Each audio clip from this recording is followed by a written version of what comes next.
From the days of Bill O'Brien and some of the decisions that he's made, particularly the latest, most egregious thing was letting go of DeAndre Hopkins. Enough was enough. And after this horrid season that transpired, there's no way around it. And then when you look at the fact that this is a guy that was in tears and incredibly grateful and thankful to the organization for the money that they gave him, even though Max's points are very, very valid in terms of he was going to get that money anywhere because he earned it.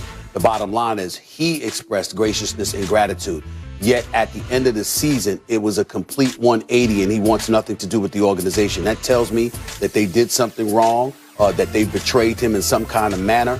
When you take that into account, along with the fact that Adam Schefter reported this is the most unattractive job, that there are a bevy of individuals that didn't even want the job, in all likelihood, even an Eric Bieniemy did not want that job. You have to take that into consideration. And now we hear the news of David Culley, a guy that's 65 years of age, getting a job for the first time as a head coach in the National Football League. Has been associated with the National Football League for 27 years. I'm very, very happy for him. Very happy for him. Very happy that a black man got a head coaching job opportunity. But the flip side to that is that he's never been an offensive coordinator. He's never been a defensive coordinator. And to put him in that position, essentially what you did was you set him up to fail because you've alienated the star quarterback.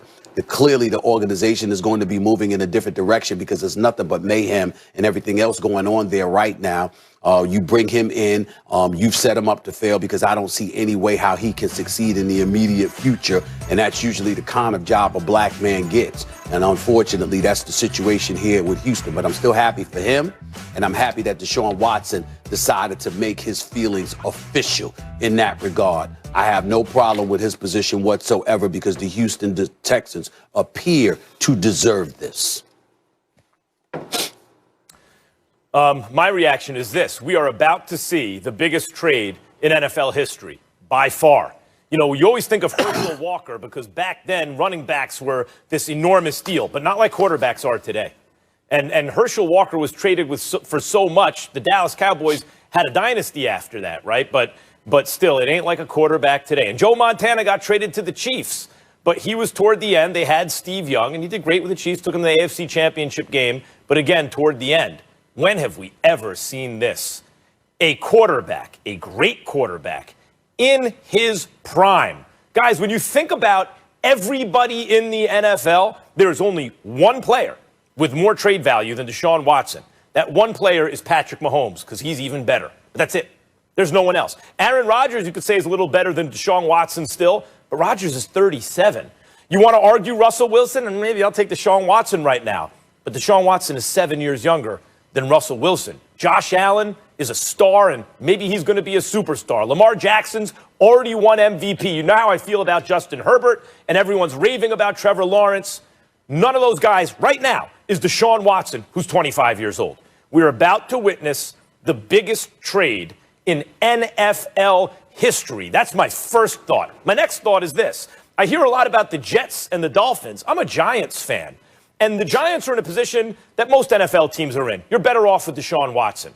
Like the bidding for Deshaun Watson, the fact that take Daniel Jones, take the first-round pick this year, second-round pick this year, first-round pick next year. The odds that you find Deshaun Watson or a player nearly as valuable as that, even when you weigh all those things, are slight. You're much better off with Deshaun Watson. So if that goes, I think of the Giants. I'm a Giants fan. That goes for a lot of teams in the NFL. Most teams in the NFL should try to move mountains right now to get this guy. And finally, the hiring of Culley, who is a black head coach now, but Stephen A., good for them for hiring him. I can't help but to think he's 65 years old, and he's replacing an interim coach who's even older than that, African-American. Mm-hmm. Is that a 10-year plan, would you say, Stephen A.? If you hire a 65-year-old, is that a 10-year plan? It ain't even a 5-year plan. I'm not saying Culley's... All right, I'm not saying Culley's not qualified or that I'm not happy for him. He's paid his dues in many respects, for a while in the NFL. That's fine. But from the point of view of the Texans, to me, it feels like a PR move, like a move meant to maybe, because they know this is coming from Deshaun Watson, frame him as, well, what does he want? Where you can see this is not, their head coach is not in their long-term plans, just given his age. Okay, guys, let me jump in here because Adam Schefter is going to join us now. And Adam, obviously, we've heard the gripes from Deshaun Watson. We know he wasn't happy when DeAndre Hopkins got traded, and there were many other issues we heard about with the organization. They are bringing an African-American coach, but as the fellas just mentioned, he's been in the league 27 years, has never been at the coordinator level. Was this the last straw for Deshaun Watson? No, Molly, this had nothing to do with it. This request was made weeks ago. It wouldn't have mattered who they hired. They could have hired Vince Lombardi. They could have hired anyone you want. They could have hired Eddie Robinson. Deshaun Watson was going to hold fast to his idea to request that trade. And I don't think it's a reflection in any way, shape, or form about the new general manager, Nick Caserio, the new head coach, David Culley. This is about the owner, Cal McNair. This is about the organization and the way it has been run. This is about Deshaun Watson putting down his foot and taking a page out of the NBA playbook that has increasingly become a part of the NFL playbook, that we've seen players like Khalil Mack and Jalen Ramsey basically tell teams, I'm not going to play for you anymore. And we saw it back in the day with Carson Palmer in Cincinnati. It didn't get quite as much attention then as it does now. But here's a player, a transcendent talent in the prime of his career, who is dug in. And the Texans don't want to trade him and say they're not going to trade him, and that's fine. They're going to have a problem on their hands moving forward. And I would think, in the end, it's a battle they can't win. So eventually, you would think that they'll come to the recognition, the realization that it's best to move on, get whatever you can in return, maximize the return, and turn the page. Because Deshaun Watson is saying goodbye to the organization. And you can't boil it down any other way than but to say Houston has a problem. Adam Schefter, could you provide specifics to the best of your ability? Because there's nobody that I would trust more with this. When we talk about him having an issue with the organization, the things that they've done specifically, what is it that has transpired that has gotten Deshaun Watson to this point? What exactly did they do or did not do? I think there are probably many things, Stephen A. I'll allude to some of them, and I'm probably not scratching the surface if we're going to be fully frank about it. Okay. I can go back to the fact that last year they traded DeAndre Hopkins, and I think he found out about it on social media. We can go back to this upcoming season where they went to him.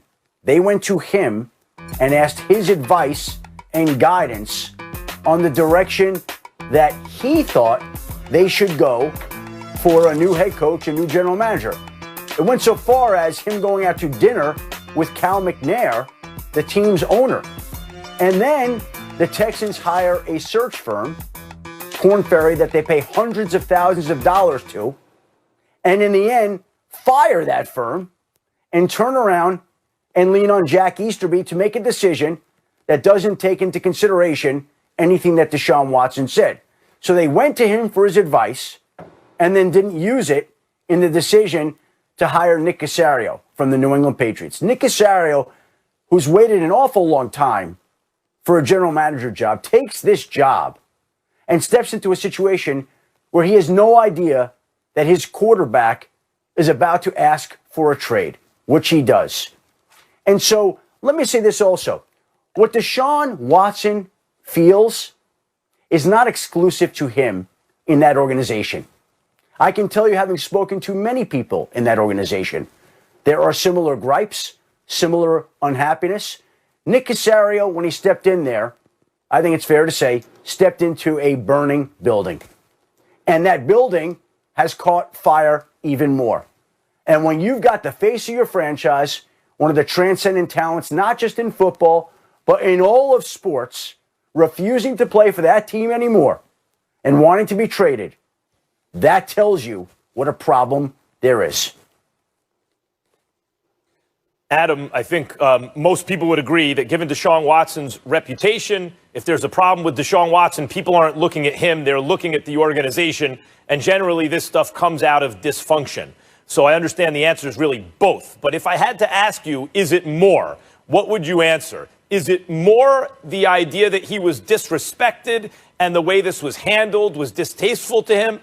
Or was it more a competitive interest? In other words, the Texans had a very bad record after making a very stupid trade. What do you think is motivating the behavior more between the two? I think it's a combination of everything, Max. I think that he watches the way that his career has gone. Didn't one of the cameras capture J.J. Watt going over to Deshaun Watson at the end of the season and apologizing for wasting his talents and wasting his season? And I think that that's a mood. I can tell you there are Texans players or former Texans players on other teams who have reached out, who have scoffed at some of the things that they experienced or noticed or saw in that organization. And I think that Cal McNair has allowed things to happen here that shouldn't happen, in the opinion of players and people who are in that organization. And it is basically filtered down to his quarterback, who feels the same way that many other people do.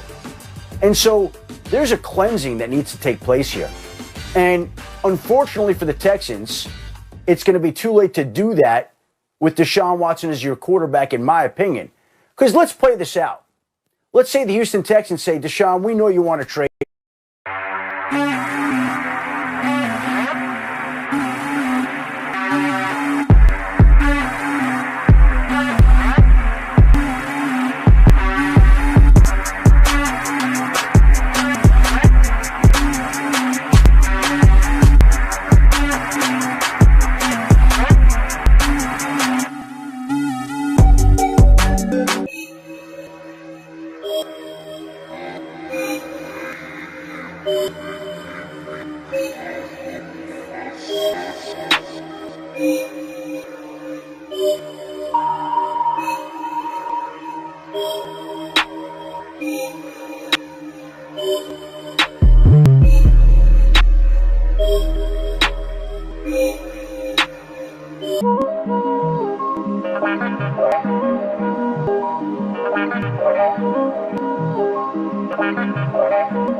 We're not going to trade you.